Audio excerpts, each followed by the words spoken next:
Hello, ladies and gentlemen, I am the Grand Cat, and it's time for the Grand Cat's Christmas countdown of December 2022, and it's the top 25 wrestlers, and today we are looking at number 9. And number 9 is going to begin with a B, and some of you might think he might be a little bit higher up, some of you might think he's a little bit lower down, but it is the Beast incarnate, Brock Lesnar. Yes, the reigning, defending, undisputed WWE Universal Champion, of which he's not currently, but it is the Beast himself, Brock Lesnar.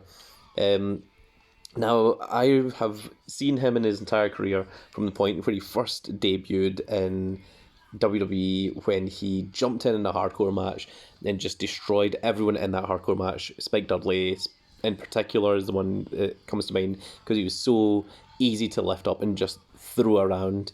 And, you know, when he came out, everyone was like, yo, who was that? And also I've seen Brock Lesnar in person in Glasgow, and it was when he was still a rookie and he was feuding with the Hardys. He was feuding with Matt and Jeff Hardy, and he had a one-on-one match with Matt Hardy, and oh my god, seeing him in person, he was so huge, so wide, and just a absolute Adonis of a creature that just had no problems throwing people around the place. You know, he was incredible.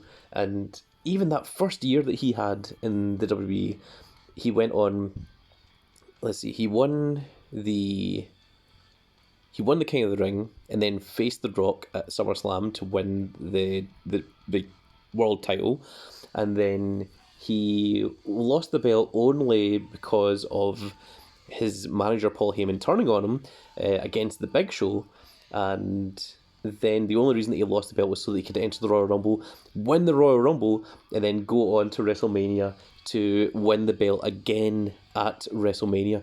So he won King of the Ring, he won the title at SummerSlam, he won the Royal Rumble, and then he won the title at WrestleMania. And then after that, he left because he didn't like the travel schedule. But I mean, they had immediately strapped a rocket to Brock Lesnar. That was him back in his original days, and well, it wasn't the original days because that's him. He's got the sword on this tattoo, which he got from like when he was in UFC, and also he went to UFC and he just dominated there as well. I think he actually lost his first match on UFC, but I mean, like, it's not the first match you'd remember.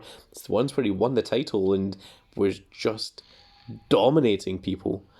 And also, I mean, he's got such a unique look as well. And now, Brock Lesnar, he was never very good on promos, but he became great on promos later on. And that's why he gave him Paul Heyman, which is arguably the greatest talker in the business. And Paul Heyman would probably be on this list if I was doing just people in WWF or WWE even. But because we're just doing wrestlers, Paul Heyman will not be there. So don't go expecting Paul Heyman or any of the others. Let's see, we're down at Mid Monster.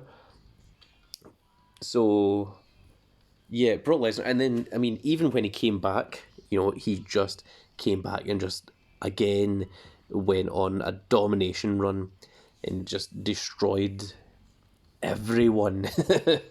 Like,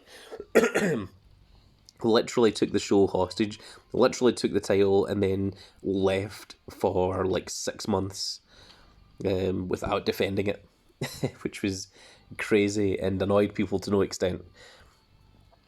So, yeah, Brock Lesnar is really just not even a once in a generation, but I think just a unique individual, a unique wrestler. I mean, he's been politely called a freak of nature in WWE.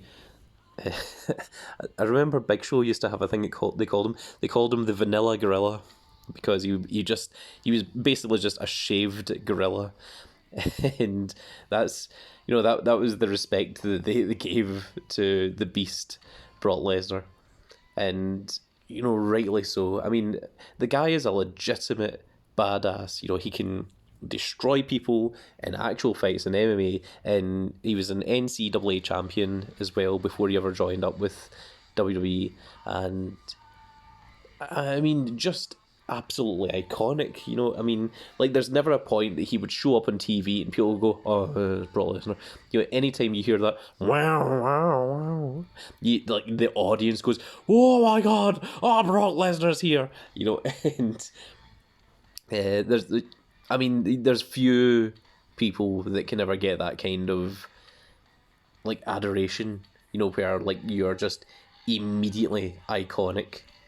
So that is why the big old Broxner is up here on the list, and I think he's fairly high up on most people's lists, if I'm honest. It surprised me that he's low down as number 9 on my list, actually, because I thought he would be a lot higher. But when I started doing all the rest of the numbers, I just took things into consideration, and I thought, yeah, okay, I mean, absolutely in the top 10, but there's 8 people better. And if you want to find out who is better than the Beast incarnate, then do stay tuned for tomorrow's episode. And it'll be going up at 8 a.m. Greenwich Mean Time, as per usual. That is British Standard Time for anyone that's not aware. So that is going to be it for this video, folks. Join us again tomorrow as we see number 8 on the list. And if you enjoy this video, give us a like, share, and subscribe. And if you are subscribed, make sure you click that notification icon so you see when more of these videos go up. And we will see you all in the next video. Goodbye, everybody.